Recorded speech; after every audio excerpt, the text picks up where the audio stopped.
วิ่งฝ่าสายหมอกเพื่อโรงพยาบาลแพร่ในวันอาทิตย์ที่ 7 ธันวาคม 2568 บริเวณลานกิจกรรมหลังวัดพระธาตุช่อแฮมาร่วมกันส่งต่อพลังแห่งความดีเพราะทุกก้าวของคุณช่วยต่อชีวิตให้กับผู้ป่วยในโรงพยาบาลแพร่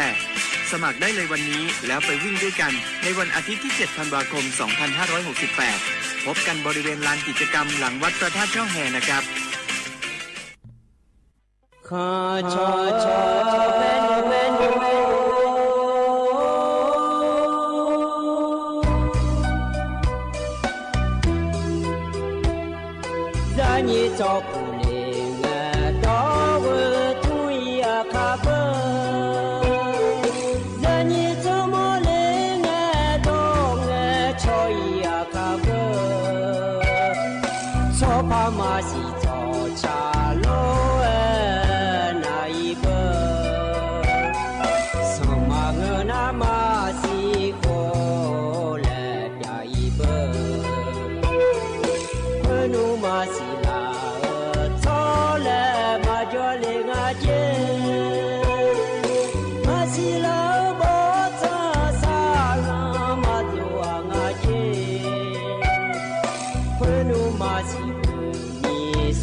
你爱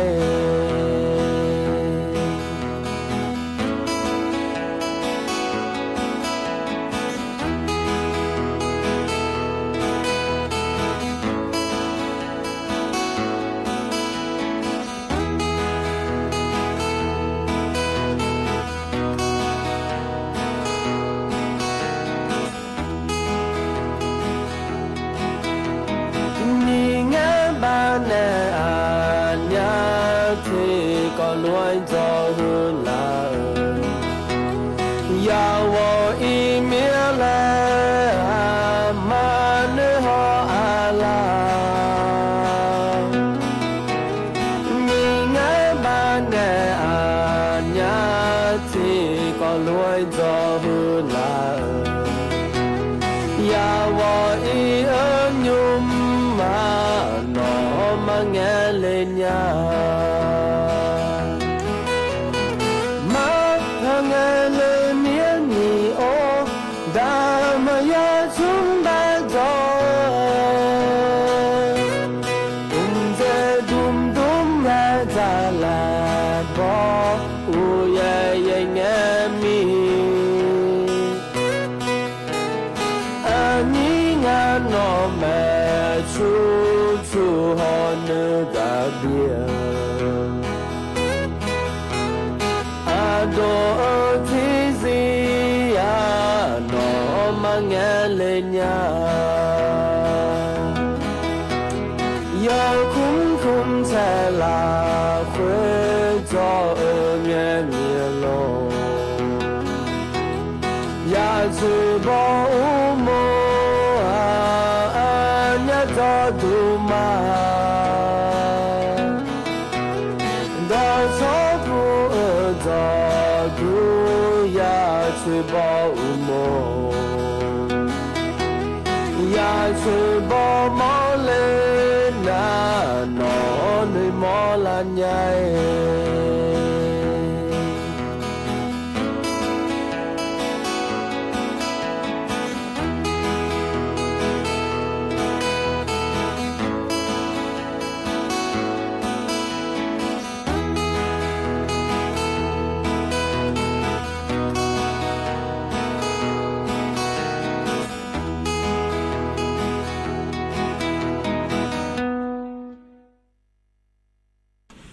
สพ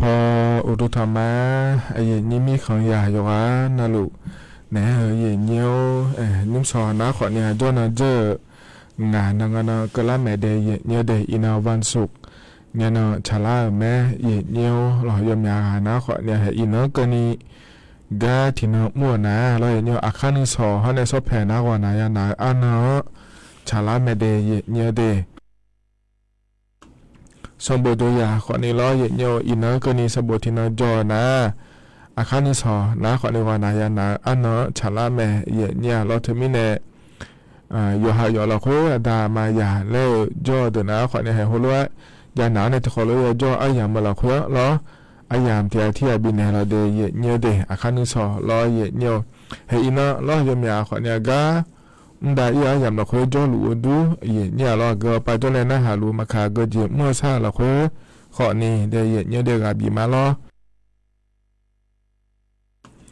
นุ่มสาวขอบใจจีมาเหมือนกันดูเนี่ยเนี่ยคือกางมาหมอบมั่วเด้อดูเราคุยขอเนี่ยล้อเนี่ยจะทอนยอสาเนี่ยล้ออินเนอร์วันนั้นยอมยาจ้องอ่ะแต่เนี่ยล้อเฮือมือเราคุยเดี๋ยวเนี่ยเดี๋ยวอดีตตาปาจนในนั้นหาลัวเย็นนี้ก็ปาจนในนั้นหาลัวมาขาล้อเย็นเนียวนามาเช็ดเจอดูเย็นยังเมื่อโดขอเนี่ยให้ยกการแพร่หอนดูมันเนี่ยล่ามานิ่มสอนนะล้อเลยเย็นนี้ทั้งมิเนี่ยล้อเลยเย็นนี้ยังเหมือนจะชดเราคุยจนยานี่ล้อเย็นนี้อยู่นาลัวอยู่หามาโดยเมื่อพาฮาลูดาหล่อเตยเย็นเนี่ยเดี๋ยวลุ่มและจอหล่อเย็นเนียวที่เขาเลยตัวดามาเย็นเนียวนิ่มสอนก็เย็นนี้นะถอนจูนะล้อเนียวอาคารโนจิก็ดูนะงาอายาจังฐานปีใจเดยเนียวเดอจิมินะงาแล้วก็แล้วคนนี้อาคารโนอีกข้าวดาเล่เย็นเนียวอาคารโนสองมาพวกเราคุยเราหอสื่อจ่ายาแทนเย็นเนี่ยเราถึงมิเนี่ยอาคารโนสองตัวก็ผู้ใหญ่ในหอสื่อจ่าตาเล่ก็ดูเล่แล้วโอดาเล่มาเย็นเนี่ยถึงมิเนี่ยอาคารสองมาพวกหอสื่อจ่าเล่เดอเย็นนี้อยู่อันนั้นรวยที่เขารวยถอนจูเนี่ยแต่เดยเย็นเนี่ยเดยเย็นเนี่ยเฟบว่าไปเนี่ยฮอลูนะขอนี่แฮอันนี้เอามาผ่านแม่เขารู้ง่ายเลยแล้วมอเนี่ยล้อเย็นเนี่ยว่าขั้นสอล้อยามอนะขอเนี่ยถอนจูแล้วเนี่ยแม่เงยช่องแล้วเนี่ยแม่เดยเย็นเนี่ยเดยมาหม้อหอตัวนะขอเนี่ยล้อเย็นเนี่ยขั้นสองอันตัวจ้ามาล้อเลยเย็นที่เขาล้อถอนจูเนี่ยแม่เดยเย็นเนี่ยเดยที่เขาล้อตัวละมาเย็นเนี่ยก็ก่อนเลยมันทำอย่างนี้ก็จะไม่เด็กเธออย่างนี้ภาคใต้ปะเราจุดดาราในสัตว์วัวเดิมมา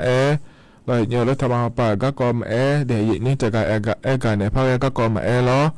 khăn nó ai dám hai cái nhà lo cái cái này mà dạy nhà lo thì mình phải bỏ bên này nó hà lũ na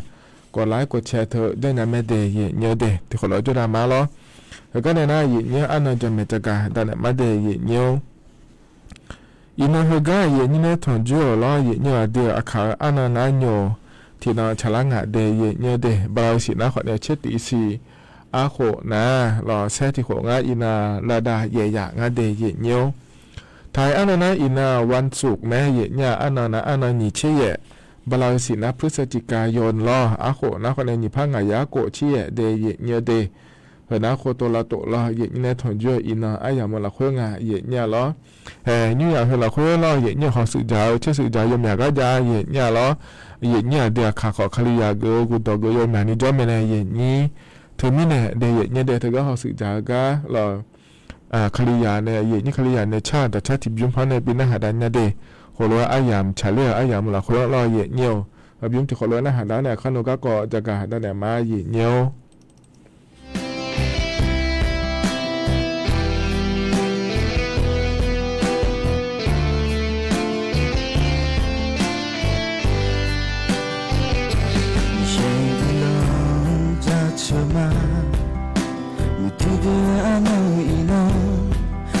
ที่โป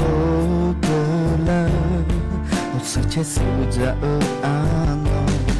มีเอกลงมีเงที่ก็น้อยยามอเจ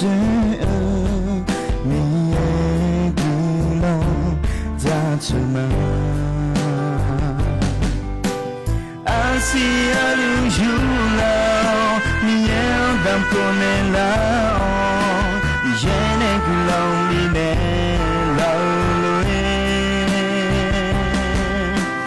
ยังจะเชื่อไปก็แม่ยังเช้าก็มีบินเมลจะก็ต้องการก็นี่ห้องในแล้วเบื่อเบื่อลูลูต่อต่อมีเย็นเบต้าอาซีอาลูก็มีเบต้ามียังจะเชื่อไปก็แม่有在哪里把你耶，你耶巧妙在车马。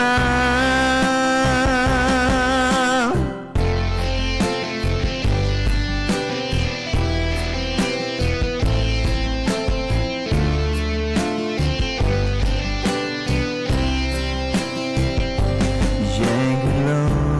在车马，没听到阿农伊农。ที่โปกลา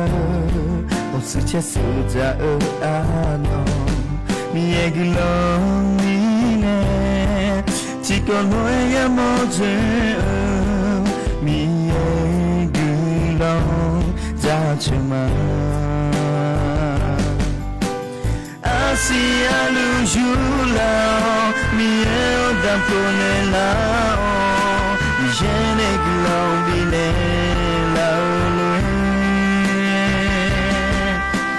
ยังจะเชื่อไปก็แม่ยังจะก็มีบินในแล้วจะก็ต้องการก็มีห้องในแล้วเบื่อเบื่อลูลูต่อต่อ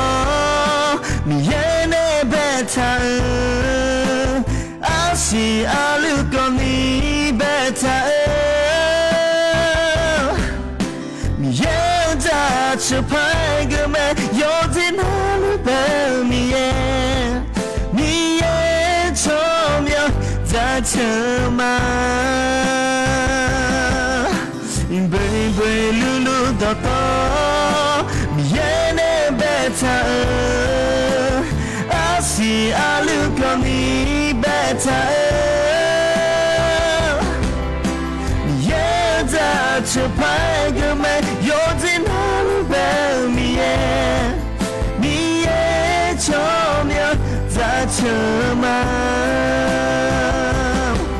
你也巧妙在车马。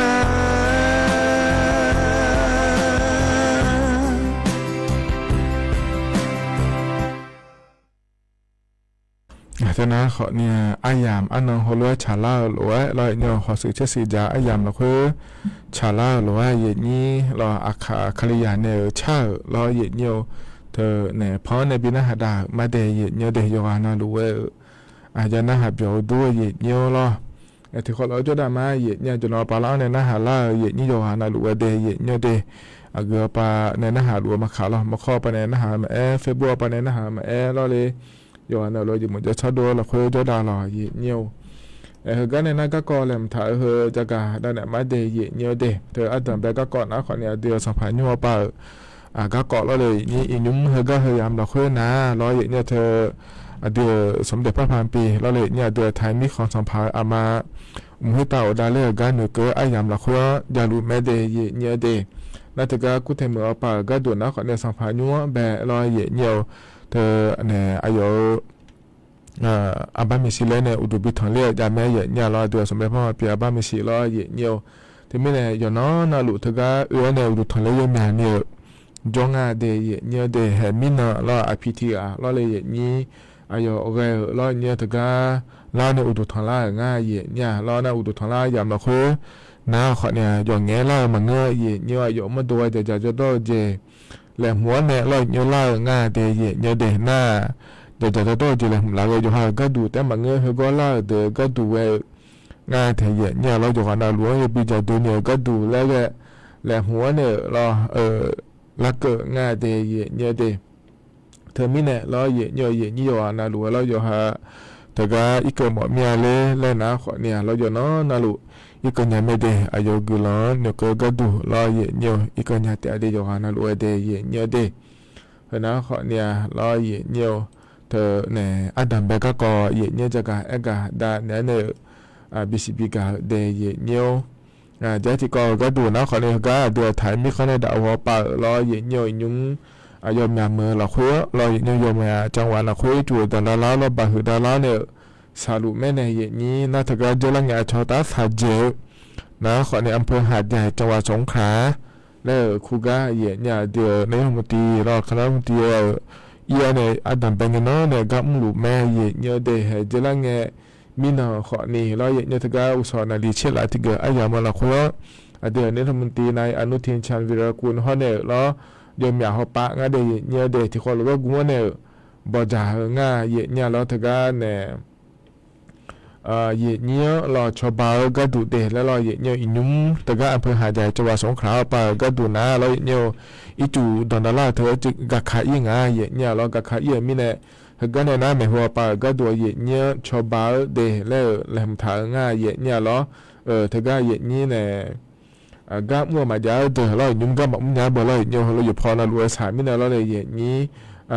เธอหน้าคนนี้ก็จะมุ่งอยากขอโทษเดี๋ยวหน้าคนนี้ก็จะมั่วเผลอล้อชาวบ้านเนี่ยเจ๊เนี่ยเดี๋ยวตัวรู้แล้วมาชาวบ้านยังงาล่าแล้วเนี่ยรัฐบาลปะขอเนี่ยชาวบ้านเนี่ยมาเดแล้วงานถึงเนี่ยนะเธออยู่หายุ่งลาซาเมือมาเราเนี่ยเธอก็จะได้มีพาดาจะมาเจสากรเครดิตยูเนี่ยหัวปานเนี่ยมาเราเนี่ยธนาคารปานเนี่ยมาเดเนี่ยเดแล้วเธอก็บริเวณเดือขอเนี่ยเราอยากใครจะช่วยเดือขอเนี่ยชาวบ้านเนี่ยมาเดแล้วตัวเกิดงานเธอเนี่ยเดน่ายมยาเจจ่อก็เราคุยขอเนี่ยเราประกันเจ้าถาเดือนะขอเนี่ยประกันปานในยุคขนยาวโลเราประกันมายาเดือนะขอเนี่ยยุ่งในชาวบ้านเนี่ยผ่านงานแล้วเหลือเนี่ย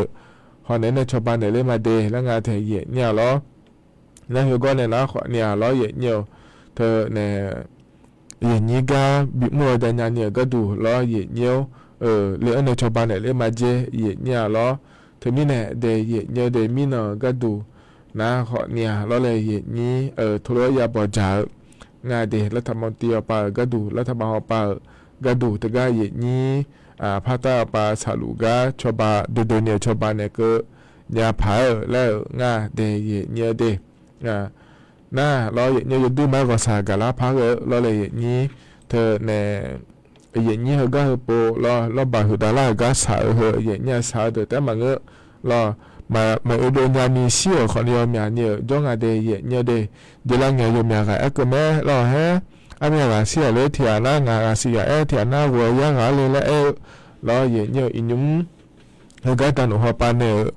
จะก็โดยล้อเนี่ยถือว่าตอนหัวปานเนี่ยชอบเชื่อเขาจริง อายางเนี่ยละตาปาจ้องอาเจเดเยเนี่ยเดตกะพระตาปาล้อบาคือดาลาเนี่ยเสียเดเยเนี่ยเดเทียนาอีกครั้งละคุยจ้อเนี่ยมาเจดูเลยเนี่ยโลเราเนี่ยเทียนาอีจูกับปุ้นเนี่ยเสียโลเราเนี่ยเทียนาก็เปียเนี่ยเราเสียโลแล้วคนนี้จางาเทียเนี่ยเราหน้ายุ่งทกาดันว่าปาชอชิฮอเนี่ยเราเนี่ยเธอเนี่ยช่วงหามาดูหัวงาและสิญญาแล้วยมแม่นี่ง่ายเยเนี่ยขอเนี่ยเราอาจจะแม่นอคอล่ามีเนี่ยช่วงหายาเฮืออาสู้งาแล้วมาชอเชโดเนี่ยเราเยเนี่ยมาดูมาแล้วก็เนี่ยอาสู้งาแล้วมาเชเนี่ยตัวเดียเนี่ยเดนี่เชื่อว่าจะเนี่ยจงอาเจเยเนี่ยที่มีเนี่ยเราอยู่หายุ่งดันหัวปากระดูนะขอเนี่ยอยู่หาอยู่เราค่อยอยู่หาอีกขั้นเราค่อยสู้ๆอยู่เรื่องนะปุ่มเนี่ยมาโล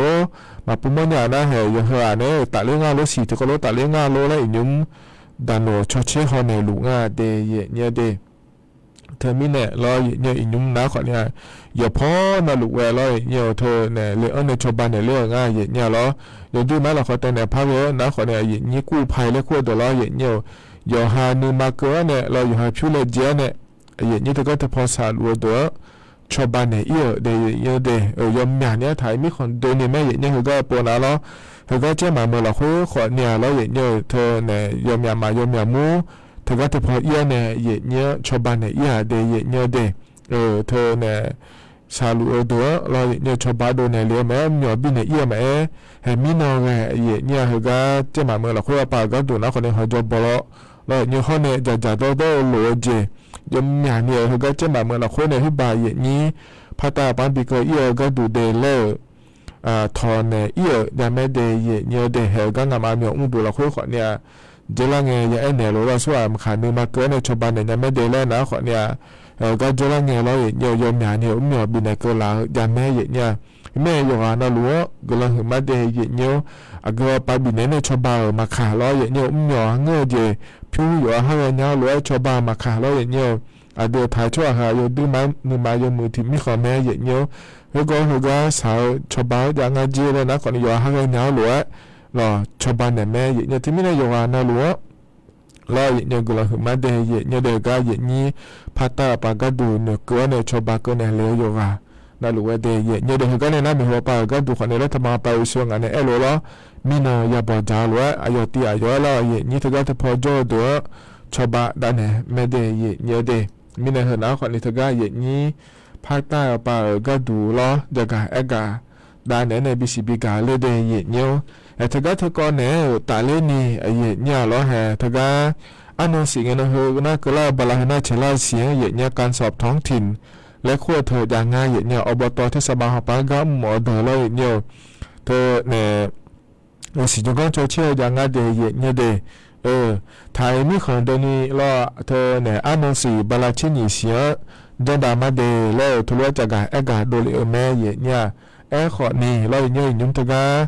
ถ่ายมีคะแนนเอาปาพัตตาปาหนาลอยเนี่ยอีจูแล้วบาหุดาลาในสาลมีเนี่ยทุเรศจ้องยาสางอาเจเนี่ยเธอมีเนี่ยลอยเนี่ยเธอก็สูงสอบภาคใต้เขต1ให้ในเขต2เธอเลยเนี่ยจอมบินางาเดยเนี่ยเดยก็อยู่แล้วว่าอันนั้นสิ่งเนี่ยเขาน่าจะเล่าเสียลอยเนี่ยเธอก็อยากจะกันเชื่ออันนั้นฉลาดแม่เนี่ย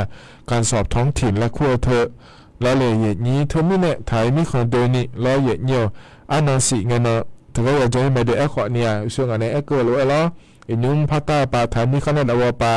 แล้วบาคือเล่ายาวมีเนี่ยลอยเนี่ยภาคใต้เขต1เขต2เธอก็มาจ้างงานสิเดมาจ้างงานสิเดเนี่ยเดนี้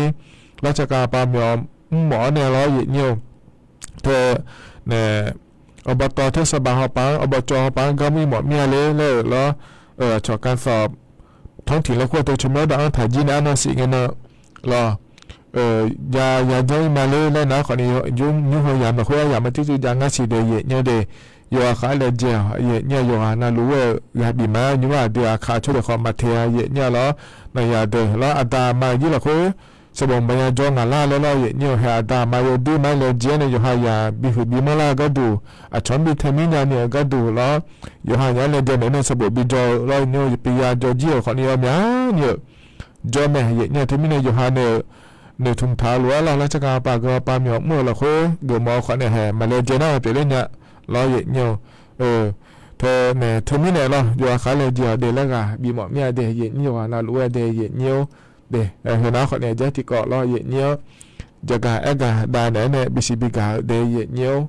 เฮก็หนาวเนี่ยแต่ชัดที่บิมเลยพนักหาดามาเดเยเนียวเดยุงเฮก็พอเนี่ยบินหาดาเฮนาขอเนี่ยอันนี้อาบูเนี่ยช่างก็เถอะอันนี้น้ำในขั้วกันเนี่ยช่างแต่ช่างอะเดโง่กะมาโง่มิเนี่ยและช่างแต่ช่างอะเยเนี่ยล้อที่เขารู้นะฮะเบียวดามาเยเนียว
ตนาก็ดัชาใจที่บิมเฮกายนี่นะยาถอนจัวอายามเฮละคอยป พอเนี่ยบินาหาดาเดยเนเดเงือกามาเงือไม่แน่แล้วชาวตัวช่างอันนี้น้ำและขั้วกันเนี่ยเดยเนเดยวันนั้นรู้ว่าพอเนี่ยบินาหาดาแกยันนาหาเปียวดูรอเยเนียวแล้วก็จะนอนปลาเนี่ยนะหาล่าเยนี้ยวันนั้นรู้ว่าดูธรรมะเดแล้วก็เฟซบุ๊กปเนี่ยนะหามาเรามาข้อปเนี่ยนะหามาเรางานแน่อายุเชื่อมือเนี่ยที่ข้อรู้ว่าด้วยดามาเยเนียวเยเนียวเดแล้วก็เนี่ยนะก็กอเลมถ่ายพระจักรดาลองเนี่ยมาเดเยเนียวเดเยเนียวให้อีน้องเนี่ยเราต่อปะล้อเยเนียวพิบาลาสีจีเรื่องเงินกันนี่ล้อเยเนียวอยู่ชาชเชี่ยวพอปานเนี่ยจักรกาโดเลเดเยเนียวเดอีนุ่มก็ยามเราคุยนะขอเนี่ยถึงก็จะแล้วออนไลน์อย่างงาเจเยเนียเดือไทยมีขอเนี่ยล้อเยเนียวเธอเนี่ยจะแล้วชมนะขอเนี่ยโคโตแล้วคู่งาเดเยเนี่ยเลยพิบาลาบุมิขอนะเวียดนามมีของปานเนี่ยจะแล้วงาเทเยเนี่ยที่มีในก็ยามเราคุยนะล้อเยเนียวเดือไทยมีขอนะขอเนี่ยซุ้มองศาเนี่ยงาองศาก็เนี่ยก็คาลิยังงาจะดีเจหัวปะล้อเยเนียวไทยมีของเดือเนี่ยและงาเยเนียวเดน่าเดือไทยมีของเนี่ยต่อปะก็ดูล้อเยเนียวนะเราเลยต้องต่อปะไม่งาเจเยเนียวเยเจอีสานี่เจเงี้ยนะตีองศาเนี่ยเยองศาก็นี่ละแล้วยันงาเจเดเยเนียวเดต้องต่อปะก็ดูเยเนียวนะรู้เว้เนื้อเกมียเยเนียวเขาก็เหมือนเราคุยขอเนี่ยเฮดานี่เจเราเลยเยนี้น้องต่อปะแม่งาเจเราเลยเยนี้เฮนามาเชเจดูอยู่กับกาดูเยเนียวที่เราขวาเราให้เธอก็จะก็ยามอะไรเงี้ยเนี่ยอยู่กับกามียเลยสิลันยาเดรอเยเนียวที่มีในยวันเราอยู่ลุ่มเลยเดินรอเยเนียวนายองพาเกนะคนนี้จีบาหุมาโดรออาเจถ้าดอเจรอเดเยเนียวเดเจลังเงาเยเนียวนายจะกาแล้วเนี่ยมันในเยนี้มีนโขรอก็เนี่ยเชกาอายามเราคุยช่วยยาเฮอยู่กับการเนี่ยเสียเราอยู่แบบนี้ต้องอาเจเยเนี่ยเราแบบนี้นะคนในบาลาชินีเสียในบาลาที่เสียแล้วนั่นแบบนี้เจเนี่ยเสียก็ดูงานเลยแล้วก็น่าจีบาเนี่ยแต่เรื่องอาเจเนี่ยจีบาตอนนั้นคนในเถียนามันเดินไม่เนี่ยเราอยู่เนี่ยนายกอิสราเอลก็เนี่ยเราอยู่เนี่ยจีบาตอนนั้นมันเดินไม่เนี่ยอับดุลเขามาดูโลอยู่กับเพื่อนเขามาดูโมโลแล้วเราอยู่เนี่ยมีในเสียอยู่แบบนี้ต้องอาเจเดย์เนี่ยเดเนี่ยอยู่อ่ะนะรู้จีบาตอนก็เขาเนี่ยเราจะชานี่แต่ตอนเราเดย์เนี่ยเดย์จังเราเดย์เนี่ยเดย์ในอีจูอีโลยาลุ่มมาเราอยู่เนี่ยยุ่งเบอร์เครื่องทำน้ำอุ่นและขั้วเธอยางง่ายในนี้อีจูละลุ่มในอีจูเดียวเธอเราเนี่ยมีแต่ไฟฟ้าในอยู่มาเตาแก๊สและขั้วเธอในอยู่มาอยู่อาคารยังเดย์แต่ที่นักข่าวมาพักกันเลยมีอาเจกันเจมีอะไรเราเนี่ยเยอะเนี่ยอีกครั้งเดิมเนี่ยอยู่มาเลยแล้วเราเนี่ยน้าขอเลยชิโก้เขาก็พอสิญญาเดินเนี่ยบิจังลาเดย์เนี่ยเดี๋ยวอยู่หาทางจังเลยเนี่ยอยู่มาสิญญาเดินน้าเดย์เนี่ยมีแต่ชอลาน้าสิญญาเดย์เนี่ยเดย์มีเนี่ยเขาอยู่นะรู้เนี่ยก็เราคุยเนี่ยจากการด้านเนี่ยBCBกาเลเดย์เนี่ยอันนั้นใจที่ก็ตัวน้าขอเนี่ยถือโครงการคนละครึ่ง plus และขั้วเธอเราเนี่ยที่นายุ่มเจี๋ยมาสิแม่เนี่ยอยู่ฮัลโหลเจี๋ยเนาะน่ารู้และถ้าบ่าวป่าก็ดูที่นอนนี้บ่ามาเจอีเนี่ยรอเยอะนะไม่ได้ยอนน่ารู้เดย์เนี่ยเดย์เธอบาลาหน้าเชลซีหัวเอจิเนี่ยหัวเอจิเนี่ยเงี้ยนั่งกันนี่รอเนี่ยนะเนี่ยเธอก็รัฐบาลปานในแหลมถ่ายเดย์เนี่ยเนี่ยมีเธอก็โครงการคนละครึ่งพาและขั้วเธอรอเนี่ยเธอก็เนี่ยบัตรสวัสดิการแห่งรัฐและขั้วเธอเดือดย้ายเดือดคนในบิเยเนี่ยแล้วแหลมถ่ายจะเดย์เนี่ยเดย์เจลังเงรอเธอเนี่ยบัตรสวัสดิการแห่งรัฐและขั้วเธอแล้วเนี่ยช่วงสัญญาบัตรเธอแล้วอยู่หาเนี่ยย้อนหลุยเยอะกันมาเงินหน้ารอเนี่ยเธอก็ร้านค้าคนละครึ่งพาสและขั้วเธอแล้วเนี่ยมีดูคนละครึ่งพาแล้วเธอ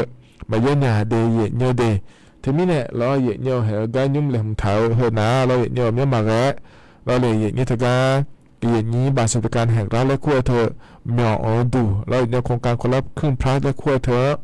บีเอ็นยาก็ดูได้แล้วแหละมันทำมาได้แล้วถือว่าเกิดง่ายแท้ยิ่งยังที่มีแนวล้อที่นั่นเราโยมาจากการอากาศโดเลยนะยิ่งนี้ถือว่าบัตรสวัสดิการแห่งรัฐและขั้วเธอยาเดือดแล้วยิ่งนี้ช่วยสยาบัตรเธอยาเดือดเขาก็มีเราคนละครึ่งพลัสและขั้วเธอเอาเลยถ่ายเดือดอยู่มีนานเนี่ยก็ดูได้แล้วง่ายก็พอในยิ่งเนี้ยจากการอากาศด้านนั้นในBCBกามาได้แล้วก็ โครงการคนละครึ่งพาร์ทควบอย่างอ่อนเดือมีนี่นะขอเนี่ยจะโตเจขอนี่อ๋อเหนือโลเจขอนี่อ๋อแถเยเนี่ยล้อที่มีเนี่ยเราเขารู้ยมาจะดูเลยนะขอเนี่ยจะโตเจขอเนี่ยเยอะเนี่ยล่างานเนี่ยเยนี่ที่มีเนี่ยเราเยเนี่ยมีขอเนี่ยโอ้แล้วเจริญเงินเนี่ยเราเยเนี่ยแห่งชุดเสียบาดเจ็บเถอะคนละครึ่งพาร์ทพอไปเยอะเนี่ยเราเนี่ยมาการไม่เล่จะโตเจเยอะหมดเนี่ยเลยเล่นหนูท้าเดินนะขอเนี่ยจะมาเราเจเนี่ยมาเจแล้วหรือว่าอันนั้นก็แล้วนะขอเนี่ยจากการเอกาด้านเนี่ยมาเดย์เยี่ยวเห็นนะคนนี้ที่ก็ร้อยเยี่ยวหน้าเยี่ยวสายเยี่ยวกาจากการเอกาด้านเนี่ยเว้ยกาเยี่ยวเนี่ยพักเว้ยเห็นนะคนนี้เยี่ยวอีนุ่มหน้าเยี่ยวออนไลน์หุ่นหมาเราหน่อยเยี่ยวอย่างง่ายในอย่างนี้ที่อันนั้นอยู่เนาะน่ารู้ร้อยเยี่ยวอีกครั้งก็เนี่ยบีเกล่าบีทอฮักกล่าสุดท้ายของโยมอย่างนี้แล้วอยู่หามาเยอะนะอยู่หาดามาเยอะอยู่หาดามาเมื่ออยู่หายาเยอะแล้วเลยอย่างนี้เฮกาที่ปวดนะเราอย่างนี้อยู่หาไม่เยอะเงี้ยย่างง่ายเลยแต่ขอเนี่ยเยอะเด็กขอนี่จอยเนี่ยโลง่ายโลแล้วจอมแม่มาขอนี่เราเนี่ยเธอมีเนี่ยมาเยอะมีนายเราเนี่ยเฮเจมานี่โลง่ายโลแล้วซาซอขอเนี่ยบางเงินนะถ้าเยอะเราเดี๋ยวเนี่ยเดี๋ยวยากแต่ขอนะเกิดเจขอเนี่ยสายเนี่ยอยู่หากระดมมาช่วยมีเนี่ยเรายังไม่ยอมจุ่มเนี่ยแสดงว่าสมัยแต่เยอะเจแต่ถ้าเนี่ยเดี๋ยวที่มีเนี่ยมาเยอะมีนายเนี่ยเราเนี่ยโลเจงาโลมาโลเจงาโลอันนั้นโลก็ดูงาเลยถ้าซ้อหอเนี่ยเยอะเลยเนี่ยน่าเยอะเนี่ยนะคนนี้พม่าธัญญาก็เนี่ยเราเนี่ยแบบพม่าธัญญาเยอะเนี่ยเยอะเนี่ยดูยังงานเนี่ยเนี่ยออนไลน์เขาไปเนี่ยเราเนี่ยพม่าธัญญาก็เนี่ยเยอะเดี๋ยวเฟซบุ๊กหุ่นมาเนี่ยนะคนนี้อาจียังไม่พายชอชิฮองาเทียเนี่ยเราสู้กูแล้วดูมันมองเขามาชิญญามีเนี่ยเราเลยนี่เดี๋ยวเนี่ยนะยเจมาเจงเงี้ยมั้งข้าที่ผมมาเยอะนะเราเนี่ยเฮ้ยน่ะไม่ทอละงาเลยงามาเยอะเลยงาพิจารณาขอเทียมมาเยอะเลยเลยแล้วนะเราเนี่ยสดัทบีในสิเดไม่ถ้าไปหอสิเนี่ยเราไม่ไปหอนะยุสวาเทียเนี่ยเราไม่มาไปนี่เราเนี่ยอยู่หามันนี่มาเยอะแล้วเธอชิญญานะคนนี้งาไม่หอมาเยอะยุขอเลยก็ไม่ทอละก็ไอ้เนี่ยนะเราเนี่ยอยู่มายุขอใช้แม้สดัทบีมาเยอะจีอาเดเนี่ยเดยุ่งหัวเราไม่ซื้อเราอยู่แบบนี้จ้องอาเจียเนี่ยดูมามาเยอะกันเราอีกครั้งก็เนี่ยเราเสด็จละจ่าเราเนี่ยสมัยแบบผิวอาเจียเลยอีกครั้งก็เนี่ยบีเกินเนี่ยเราทหารก็เนี่ยเนี่ยเสด็จบีเราอย่างเงี้ยแล้วไปดูเลยเนี่ยเราพัดเจโร่พัดหาเงินเจโร่เลยเราดูเนี่ยมาเยอะเจเอางาเจียอย่างเงี้ยที่ไม่ได้เขาก็ตีขวาเนี่ยยี่ย้อนยาพายเดแล้วเด็กก็ได้เนี่ยบิสิบิกาเลยเดียเนี่ยขณะเด็กตัวหลวงก็ยินายยินทองเจ้าไอ้ยามเพื่อละคุยแล้วจะกะไอ้กะได้ในบิสิบิกาเดยเนี่ยเดเนี่ยไอ้ยามเชื่อเพื่อเดี๋ยวนี้มั่งพัฒนาง่ายเนี่ยหรอจะมีในเหตุการณ์เนี่ยนะไอ้ยามเขาจะละเหอไอ้เช่าการเล่นบินหาดาแกมาเดยเนี่ยเดนี่มันก็เพราะในบินหาดาเหอนะขอเนี่ยถ้าบ้านแสนใจและคู่ปานเนี่ยเราบิเกลาไอ้ยางาเทยเนี่ยชมยอมเอางาเดแล้วก็หมายยามเขาจะละหรือว่าเพราะบินหาดาเนี่ยก็อีมายอนาโลยมจะชาโดละคุยจะดาเราเดยเนี่ยเดอาคานุจิแล้วนาลีเวลาเนี่ยเชื่อหลังกันนี้ที่ขอรู้งานเนี่ยอายุเชื่อเหมือนในพัฒนจุลมาเดก็อีมาเดกุตุธรรมะเ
je ma bole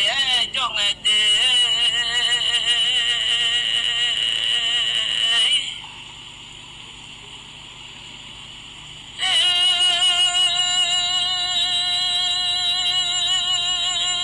awole dia to cha roma de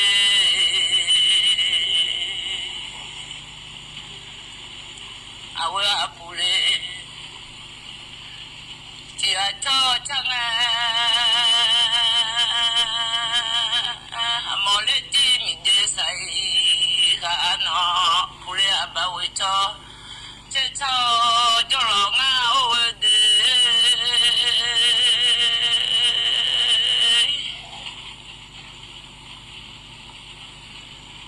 ma la ti ole we sai che sara ale nga ole choi ma do mia o de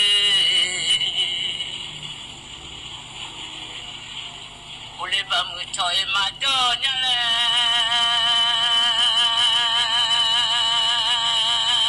ni le ati di samara le nya le mi de na ha ti ga samia mai ho we nya do nga de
จะเทลานูเจ้าเจเจพี่จ้าเลตุญาเด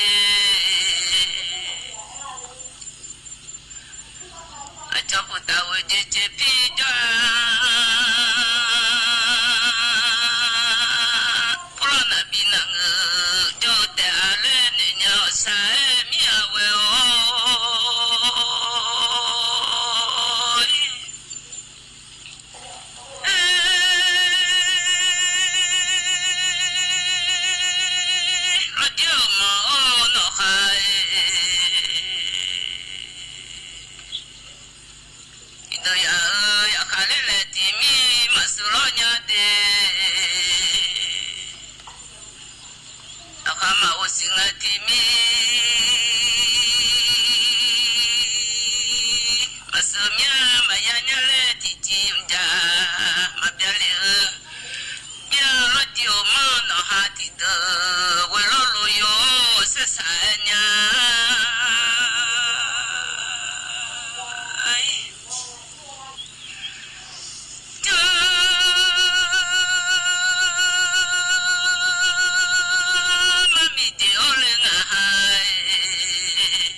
ข้อเสีย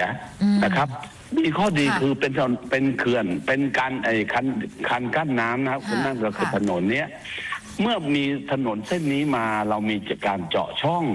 เพิ่มขึ้นในหลายช่องหลังจากปี 2553 เราก็เจาะช่องเพิ่มเพื่อให้มีการระบายน้ำจากสะเดาเนี้ยที่จะเข้าหาดใหญ่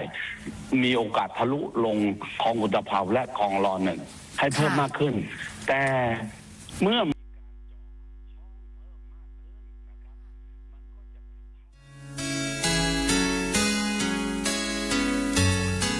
ต่อการเอาเปรียบสังคมไทยในอนาคตจะเต็มไปด้วยคนรุ่นใหม่ที่ยึดถือความถูกต้องโปร่งใสและกล้าปกป้องความจริงเริ่มต้นความซื่อสัตย์จากเรื่องเด็กๆเด็กไทยไม่โกงใครและไม่ให้ใครโกง